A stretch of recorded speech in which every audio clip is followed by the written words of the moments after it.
everybody. Raul here for Bass Musician Magazine, and today we have the great honor and pleasure of chatting with Semir Özerkan on location in sunny New York City right now. And we'll talk about why you're there, because you guys are based out of Houston, Texas, if I'm not mistaken. Yes. Absolutely. And so, as always, Semir, we like to find out, how did you get started in music and on bass? It's a quite like unusual story. How I started playing bass, I'm originally from Turkey. I was about 13 or 14 years old. In a like Middle East or Eastern European countries, metal takes kind of like very serious. People take it so serious than it should some days. And then when I found out about it, it was impossible to find an instrument to play. And I went to hang out with the people at internet cafes. Like back in the day, there's no internet at home, right? Like it's expensive. And I found like rock music at first, as bands as like the Alice in Chains or Red Hot Chili Peppers type of bands, System of a Down. And then I thought this is cool. And then next week, same time, I found black and death metal music, and I started to hear bass way more. I said, this is amazing. And I tried to play guitar, but I didn't like it as much. So I tried to play bass guitar without even knowing what I'm playing. I'm not kidding you. And I started playing it. I said, this is the low took my attention the most.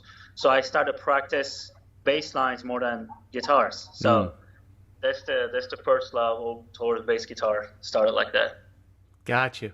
So are you self-taught, or did you decide to get a teacher? How did you move from there? It's pretty much 90% self-taught, because first of all, getting an instrument over there or having a teacher is quite like hard or quite expensive. So what I had to do is pretty much go to any place there's internet and then find songs and then teach myself those songs while I'm at the coffee shop, like internet coffee shop, and then go home and then practice it on the bass guitar that I borrow from my friends. I'm not kidding you. And then I thought it was amazing. I just kept doing it every day and every day. Because it's pretty much playing around the money and then whatever you got in your hand to practice yourself. And I would have to guess, again, Turkey would have its own music and its own cultural stuff. And certainly if you're going into metal or prog or any of that, that is very different than what is typically what people are usually listening to, is it not? Yeah, Turkish music, it comes from the Ottoman Empire, which is like over 1,000 years old culture. And they have their own instrument as much as like the kanun, oud, saz. There was like famous instrument, hundreds of years old. So when I was growing up, that was the biggest thing. Like the instrument that people were playing was very unique. But because, you know, like when you get to hear it every day, you didn't pay attention. These people are shredding on their instrument. Yeah. You said, oh, it's so boring because my grandparents are listening to this. You know, you just didn't pay attention to it until it was too late. And then I said, oh, I should have learned this when I was 5 years old, you know. And metal and rock was, I guess, the point of me finding a freedom on music that I can be myself without forcing myself not to be. And then, you know, the places like Turkey is still part of the hard to explain yourself or be yourself places. Sure. They're kind of half Europe side, but, you know, it's still like tattoos or metal music, and it still kind of was hard when I was growing up. So that was kind of like a freedom scream. That's one of the reasons when I found it. I said, this is amazing. I'm just going to keep following this one. I hear you. Well, and again, it is more of it ends up being kind of a rebellious vein in that kind of culture. I know a lot of my growing up, I spent in Latin America, and the people that wanted to do rock music or listen to rock music were seen as kind of rebels, that they were going against the system just because they were listening to that kind of music or because they grew their hair long. And forget about tattoos. I mean, that would be where when I was growing up, only sailors and carnival workers had tattoos. They weren't as common as they are now. And so culturally, you know, you really had to have a commitment to be in rock and roll or to want to play that kind of music because you were going so against the cultural grains of where you are. So that in itself is a struggle. So Oceans of Slumber, how did that happen? Because you had to relocate from Turkey. You ended up in the United States. Yeah. The story is very long. It's just like about over 10 years ago, my brother was already in the United States. He came here pretty much start a new life. And then I was trying to go to music school in Turkey, which is next to impossible. And he told me, come try it here. And then I came here, I had to become part of the country, learn the culture after my 20s pretty much. And then learning an entirely new language and culture after you're 18 or 19 can become really hard, because at that point you're just learning about life, and they're telling you, oh, forget everything you learned. You have to relearn. Yeah. And then you're already in metal music and rock, you're already so angry. But you're not angry as in like you want to destroy something. It's just like you already want to be free, and then you're saying you have to do it again. I tell Mom, man. And then while I was doing all that, I had to learn to be more patient and started playing music. Like my first band when I joined in the United States, I was barely saying, hi, how are you? Like I was barely speaking the language. So I just play bass guitar and I found a band, and then jump another band, start my own project, and meet with the people. And people find it very interesting because I was very different than most of the people here. I was just coming here to play music and stuff like that. And then our guitar player, Jesse, we met a couple of years ago in Oceans of Slumber. And then when I saw him join the band, I said, man, it's a beautiful band. Like every song that they have released is part of what I like, And then their bass player left. So he immediately hit me up, and we started talking. And then, that's went on, and I joined the band after that. Got you. Well, and Oceans of Slumber's been going for about 10 years now. Yeah. Since about 2010 or 11. Mm-hmm. Nice. Yeah. Nice. And you've been with them how long now? Since 2019. Gotcha. 2000, something like that. So you were there for the last album you guys released in 2020 in September, which was a self-titled album. Yes. The latest album that we released last year, and then the world decided to end. Yeah. That was certainly had a huge impact. And for any musicians that had an album release during the pandemic, because kind of the usual approach is you release an album and then you set up a tour schedule to help support the album because you've got the music, and you're getting it out, and the crowds are learning your music and they're singing along with you wherever you go, and so forth and so forth. But with all the venues closed, you kind of end up in limbo with that. But in the meantime, I see that you guys are, again, that brings us back to New York City. You guys are working on recording another album. Yeah. That's what we learn. I mean, we learn how to not to play the songs after recording them in front of a crowd real quick, and then ended up having another album, which we are recording here.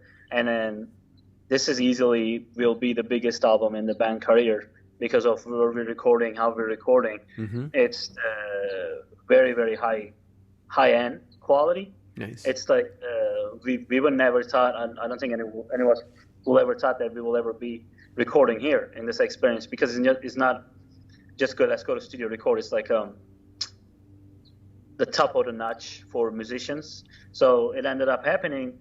And then we came here. The music, the songs are a little different than the last album, and soulful and beautiful. So it's just like doing the music most beautifully as possible in this one. And then we ended up coming here. The bass is done already. So very nice. Well, and kind of reflecting on the last album, I was able to listen to some of the tracks, and definitely Cami has an amazing voice. She's a very powerful singer, has a very kind of haunting quality to her voice, and again, when you bring the instrumentals and other vocals behind it, it just all supports.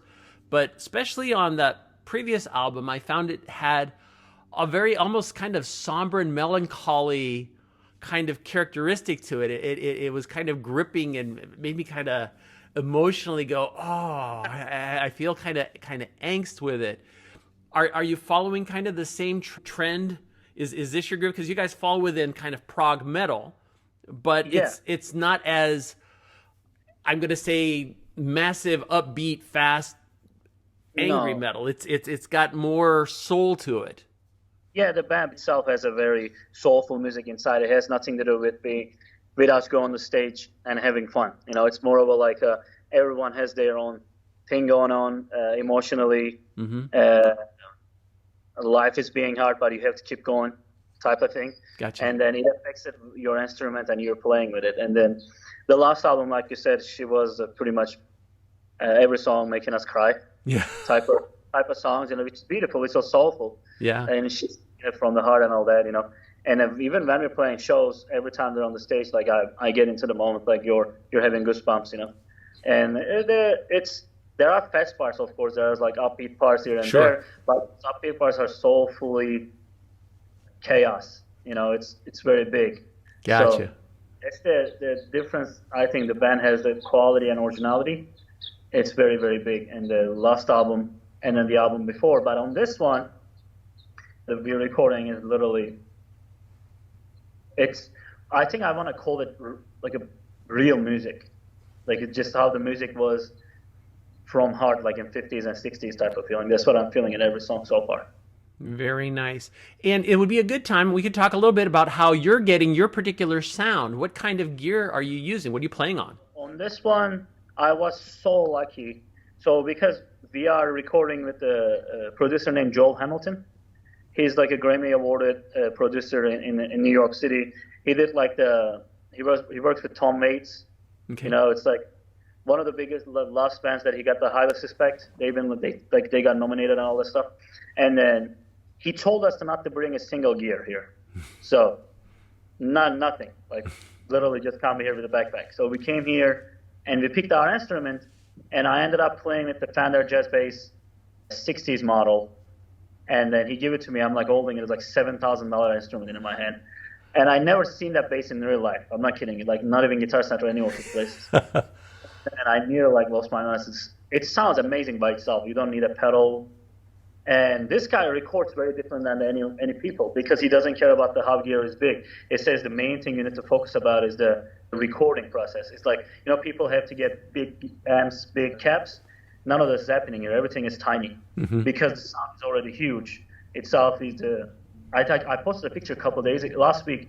The console that is like $250,000 console that we're recording with. So it's like I put the Fender. I used a little chorus pedal and immediate, intensely beautiful sound. And then I used a little buzz in some of the songs, in which I cannot wait for people to hear that one. It's gonna like blow up the speakers in the cars. Yeah. It's not fast, it's just very like heavy and then huge drops. And I'm really excited about that one. So mainly was a 66, I think that was a 66 or 67 Fender. 66 Fender Jazz Bass. And then there was one more that I ended up using was the flat strings for, I forgot the model name. It's some Japanese like model, looks like a Fender style. It started with A. I forgot the model. That was my first time seeing that bass too because we were trying a very soulful, like a country vibe song for the instrument wise. And we tried those flat strings. They ended up sounding amazing. I like it does have a taste of fretless bass. Yeah. So I ended up using that a lot. And there was one more P bass, I think. Orange P bass, that one was nice too. So it was mainly like a Fender I ended up using, which is funny because I don't own a single Fender. Yeah. Well, again, it may make you rethink how you're getting your sound. But when you're not in the studio, what have you been usually playing with? In the last tours that I use ESP because we are part of the endorsement deal with the ESP guitars, and that was mainly that I use. I use that. I've been using a lot Warwick lately, like to get the sound that I'm looking for, because we were using a 5-string, and then this album we did a 4-string, so it's like a mainly different tuning. And then I've been using Warwick German series a lot, and the sounding that I'm getting mainly from the dark glass pedals. I've been in love with their Alpha Omega model a lot, and they have harmonic booster pedals are pretty good for dynamic changes. It's a wonderful pedals, and I'm not a part of their endorsement. I've been trying to like work with them, but it seems like it's quite hard to get their attention. And I also use MXR because entire band is endorsed by Dunlop products. So it's the MXR reverbs are beautiful. That's what I've been using. Very nice. And do you usually have a choice in strings? Oh yeah, me and my guitar player, we are both official artists for the GHS strings. Oh, nice. And is there any other particular things in your gear or in your sound chain that help you get your unique sound? I think it will be the Alpha Omega. Okay. Yeah, and we are artist for the Orange amplifiers. Orange has been working out pretty good for their hat, and then we were lucky enough to have an Orange setup on the Europe tour, so it sounded really, really big. It's very nice. Well, and of course, with all of the people with the dark glass, the big buzz right now is the new Adam, the ADAM pedal. Yeah, it's a badass pedal. Oh, a lot of people are very excited about it. So, but they're like, oh yeah, I've been playing with the Alpha Omega, but I want to try this new one that's come out to see what I can do with it. His dark glass has this, what do you call that? I mean, before dark glass, it was Senza, right? It was like that. Every company has their big hit, and then something happens, the next one comes along, and then. To be honest, when I heard the dark glass long ago, I thought it was gonna be like another Stanzam, but they had their more like own charismatic sound, like the deep distortion with you can actually hear the notes or a change in the distortion tone, and then crystal clear bass tone. So I love that one a lot. But I think what they have become is more like a little kid in a chocolate store. It's like they're coming out with the new pedals every month, and you have to end up buying it or switching for a different one. Because they all have a different one. Like I've been using Microtube's X, the distortion pedal. It's pretty much destroying the entire cab. It's so crystal distortion clean. I mean, I've been having a problem to have the clear tone on that one on a 5-string for some reason, but on a 4-string, that's like one of my favorite distortion pedal ever. Well, and as we look ahead, I know you guys are recording. When do you think when is the album slated? I know it's very tentative still, because if you're still in the studio, you never know. But what is your projected, more or less, release date? I think next year, probably. Okay. Yeah, something like next year, I think, because we still are fresh on the last album. Hopefully, we get to play some shows for this last album too, before we forget the songs. Absolutely. Well, that was going to be my next question. If there's any tour dates, I know venues are starting to open up. People are just starting to get stuff. Anything in the works for you guys? There are some talks, but the thing is, I always feel like if we don't, until we're in the bus or the venue door, I'm not going to believe that we're going to play. Because, after the last album, we were supposed to have a Europe tour, and I was so excited because the lineup was some of my favorite bands too, with us being, and it didn't happen. I got sad. So I just I want to make sure that we're in the bus or minivan or whatever we're touring with that is happening, that we can finally feel like, oh, it's happening right now. I mean, there's a lot of tours that are getting announced almost every week. And just like 5 minutes ago, I saw Hellfest announced a European festival. It's crazy huge. Metallica is headlining, and a Fate No More, and like a lot of bands are over there. Yeah. And then I guess it's happening. I mean, in New York City right now, I mean, wherever we go, it's like a festival already. Yeah. It's like you don't have to be in a festival to be a festival. It's like just the locals, our places are packed. So. Yeah, people are desperately wanting to get back to normal, but the swing is to the other extreme, where you've got so many people doing stuff. So even they were saying like the national parks have too many people, and you kind of go, when has that ever happened? I mean, they're giant places and they've got too many people. So I mean, everybody's been very tired of staying inside and staying covered up. So it's an exciting time, and again, I'm happy. I think this is going to be good for so many musicians to be able to get back playing and doing what they love to play. So if people want to know more about what you guys are doing, should they go to oceansofslumber.com? Yeah, that's our main website for general information, but I think mainly we are most active on Instagram and Facebook. And then our individuals, everyone is free to follow us to see what we're doing. We try to post about the band a lot, especially in New York. And it's been so fun here. Like, we've been here about 2 weeks now, and we got to experience the studio, which I'm like losing my mind every day I'm there, but the city itself is gorgeous, man. It's beautiful. It's June. You can wear pants in June here in July. And then, so I miss that feeling, because where I grew up, I had a season, like different seasons, but where we live in Texas is mainly so hot. Yeah. And so I miss it. Like, I haven't had to drive a car for a while, which feels good. And here's all subways. Yeah. It feels really nice. It's very expensive and all that, but wherever you go, it's expensive anyway. It's just the weather is so nice, and people seem to be not the one to talk each other so much. But I think being here around these people really affected me to like in the recording process, make me feel really relaxed. Yeah. Excellent. Well, Semir, we appreciate you taking time and finding a shady spot to talk to us there in Central Park in New York City. Folks, you've seen him here, Semir Özerkan on Bass Musician Magazine.